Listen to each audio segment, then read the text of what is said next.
It truly is amazing at the great lengths that the American government will actually go to deceive its people and do harmful, unexcusable tests and acts on its own citizens. Oh, no, it's not conspiracy theory. This story's not for sure. This story actually happened. And guess what? Washed under the rug like many of the other stories. MKUltra was an unauthorized program of human experimentation conducted by the U.S. Central Intelligence Agency. The program's objective was to devise techniques and identify substances that could be used in interrogations to weaken individuals and extract confessions through brainwashing and psychological torture. Now, the MKUltra project was led by Sidney Gottlieb and initiated by CIA Director Allen Dulles in 1953. The project's objective was to create mind controlling drugs to counteract alleged use of similar techniques against American prisoners during the Korean War. Now, the CIA aimed to apply these methods to their captives and manipulate foreign leaders, even going as far as to try to drug Fidel Castro. The MKUltra program used a variety of methods to manipulate the mental states and the brain functions of its subjects. Covert administration of high doses of psychoactive drugs, especially like LSD and other chemicals, were administered oftentimes without the subject's consent. Electroshocks. This involved the application of electroshock to certain parts of the body. Hypnosis. Certain subjects was put in trance-like states in an attempt to make them more suggestible. And sensory deprivation. This involved reducing stimuli from the five senses to cause disorientation and cause changes in consciousness.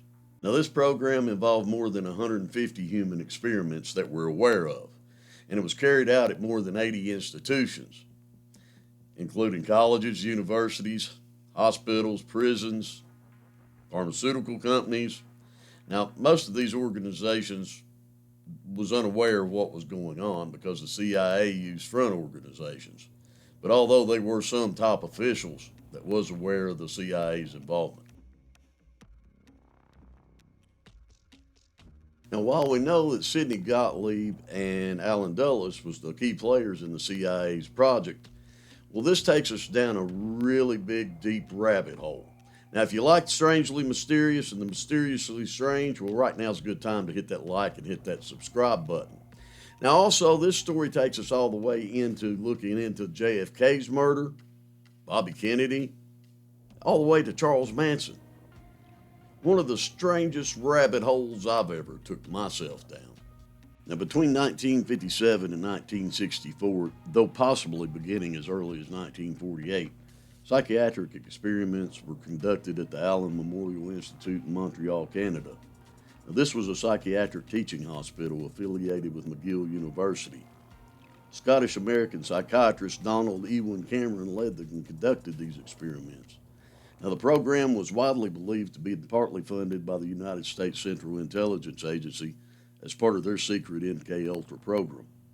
Now, the Canadian government also funded the project. The experiment's purpose was originally and officially listed as an effort to find a cure for schizophrenia. However, in reality, the project conducted illegal human experimentation to determine whether drugs and psychological techniques could be used for the purposes of mind control. Now, officially, neither the United States nor Canada has admitted being responsible for the experiments. And right now, some of the survivors, they're trying to receive compensation. Now, while there were many players in the CIA's game of MKUltra, well, there's one player that stood out above the rest, and that's Jolly West. Now, Jolly just appeared in some of the most high-profile criminal cases of our known history. At the young age of 29, without any prior post-residency fellowship or a tenured track appointment, Jolly ascended to the position of full professor and chair of psychiatry at the University of Oklahoma College of Medicine in 1954. He held the chair of psychiatry at the University of California, Los Angeles School of Medicine and the UCLA Neuropsychiatric Institute from 1969 to 1989. Now, one of the things that makes Jolly West interesting was Jolly's specialty. And Jolly's specialty was the ability to make people go crazy without them knowing it. Now, most of us know the story of President Kennedy being killed by Lee Harvey Oswald. But a lot of us don't know that the person that actually killed Lee Harvey Oswald, Jack Ruby, his psychiatrist, was none other than Jolly West. Now, it's reported that Jack Ruby was doing okay until his initial visit with his psychiatrist, Jolly West. And then all of a sudden, Jack was hearing voices, being terrified by kids saying that they were children being bullied out in the hallways of his prison cell. All of that just after a visit with Jolly West. Well, Jolly West did determine him clinically insane. The Manson family shocked America in 1969 when some of its members carried out 9 gruesome murders in Los Angeles. Among the victims was American actress Sharon Tate, who was 8.5 months pregnant.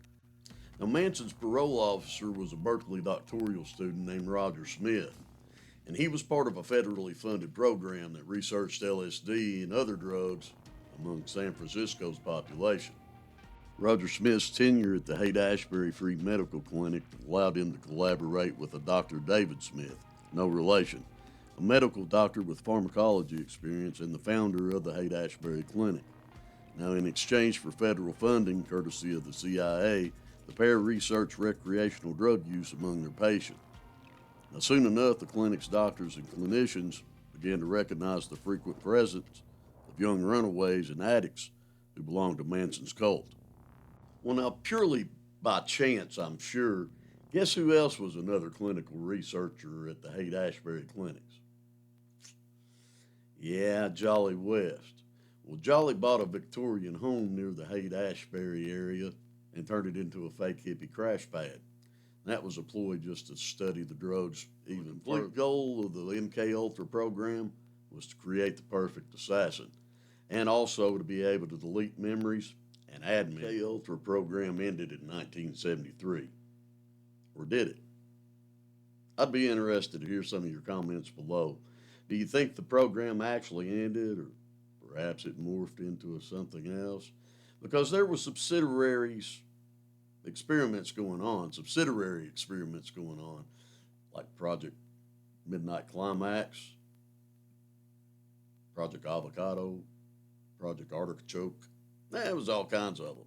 But anyway, I'd love to hear some of your comments down below, and I know I probably got one of those wrong there, but if you like the strangely mysterious and the mysteriously strange, well, do us a favor. Hit that like, hit that subscribe, and we'll see you next time.